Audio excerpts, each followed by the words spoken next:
Mercosul. O nome já soa grande, né? E é mesmo.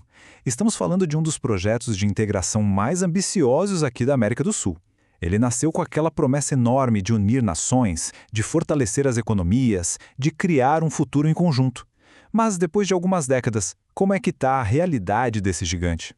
Pois é, essa é a pergunta de US$ 1 milhão, não é mesmo? Entre o sonho de um mercado forte e unido e a realidade de crises políticas e desafios sociais bem profundos, a gente vai tentar desvendar as camadas do Mercosul.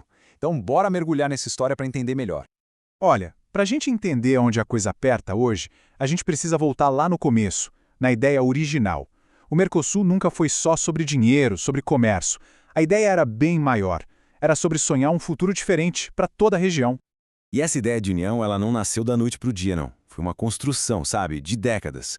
Tudo começou com umas conversas lá nos anos 60, depois, nos anos 80, a coisa foi esquentando com acordos importantes entre Brasil e Argentina, até que em 91, pá, o Tratado de Assunção foi assinado e o Mercosul nasceu oficialmente. Foi um caminho longo para um sonho bem grande. E aqui que a gente percebe que a ambição era enorme. Não era só um acordo econômico. Tinha o pilar social, o pilar da cidadania. O projeto era muito mais profundo. Era de fato integrar as sociedades, garantir direitos e deixar as pessoas circularem livremente entre os países. E o potencial econômico? Puxa, é uma coisa de louco. Se liga nesse número, mais de 3 trilhões de dólares. Para ter uma ideia, se o Mercosul fosse um país só, ele seria a quinta maior economia do planeta. É muita coisa, né? Da dimensão da força que o bloco representa. E o legal é que não ficou só na promessa, não. Os números mostram que o negócio deu certo, pelo menos por um bom tempo. Em pouco mais de 20 anos, o comércio entre os países do bloco se multiplicou por 12. É um salto gigantesco que mostra a força que essa união pode ter quando as coisas se encaixam.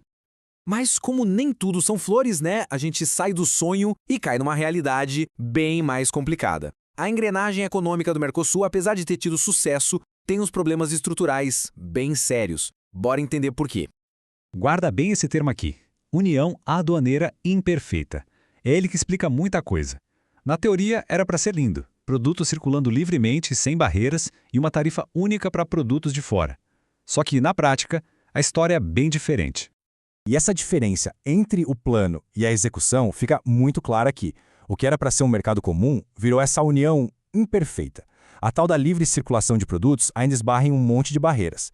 E a política comercial que deveria ser unificada está cheia de exceções, o que acaba travando acordos com outros lugares, como a União Europeia. Tá, mas por que isso acontece? Por que essa imperfeição toda? A resposta está na cara quando a gente olha os números. Pensa só, a economia do Brasil é 75 vezes maior que a do Paraguai. É uma diferença brutal. E claro, isso cria um desequilíbrio enorme, gera tensões e faz com que os países criem proteções que acabam atrapalhando a integração total.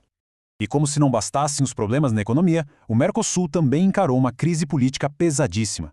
Uma crise que abalou as estruturas do bloco e quase rachou tudo ao meio. Tudo começou a complicar com a Venezuela. Ela entrou no bloco em 2012, tudo certo. Mas aí, o cenário político na região mudou completamente. Novos governos na Argentina, no Brasil, e o que antes era consenso virou uma baita confusão. A coisa ficou tão séria que a Venezuela acabou sendo suspensa não uma, mas 2 vezes por motivos comerciais e também pela questão democrática. E a briga foi feia, com argumentos dos dois lados.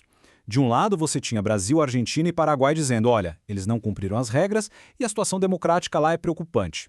Do outro lado, o Uruguai e a própria Venezuela rebatendo. Calma aí, não tem nada na lei que impeça a posse, tem que seguir a ordem alfabética, isso é perseguição ideológica. Mas os problemas do Mercosul vão além da economia e da política. Eles chegam na parte mais sensível, a parte humana, que era um dos pilares lá do começo, lembra? E para entender essa falha, a gente vai olhar para um exemplo bem duro, a situação do sistema prisional. Olha esse número. Mais de 700 mil pessoas. Essa é a população carcerária só no Brasil, o maior país do bloco. Isso coloca o Brasil num pódio. Um pódio terrível, né? Entre os 3 países com mais gente presa no mundo. É uma escala humana difícil até de imaginar. E dentro desse universo, o abandono é quase total. A gente está falando de uma população com baixíssima escolaridade e, mesmo assim, menos de 13% tem acesso a qualquer tipo de educação lá dentro. É como negar uma chance mínima de recomeço para a esmagadora maioria.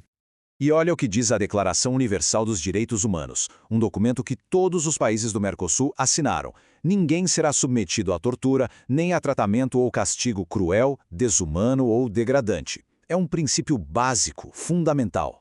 Agora segura essa. Olha o que a nossa fonte diz sobre a realidade. Basicamente, os presídios na América Latina e no Brasil transformaram o cumprimento da pena em algo cruel e desumano. Ou seja, é uma violação direta daquele princípio que eles mesmos se comprometeram a defender. É muito forte isso. Então, depois de passar pelo sonho, pelos problemas de grana, pelas brigas políticas e por essa ferida social, fica a pergunta: e agora, Mercosul? Qual é o futuro do bloco? Essa metáfora que o texto usa é simplesmente perfeita. É como se todo mundo estivesse num mar gigante e bem agitado. Em meio à tempestade, um barco pequeno ajuda um navio grande e o navio grande ajuda o barco pequeno. Apesar dos pesares, dos problemas todos, a união ainda é a melhor estratégia. Ninguém ali é forte o suficiente para navegar sozinho nesse mundo. A palavra-chave é essa: interdependência. E no fim, a gente volta para o começo. O Mercosul vive nessa corda bamba entre o sonho gigante e uma realidade cheia de tropeços, cheia de problemas. A grande dúvida que fica no ar é: será que a força daquela ideia original, daquele sonho sul-americano, ainda é suficiente para superar os imensos desafios de hoje?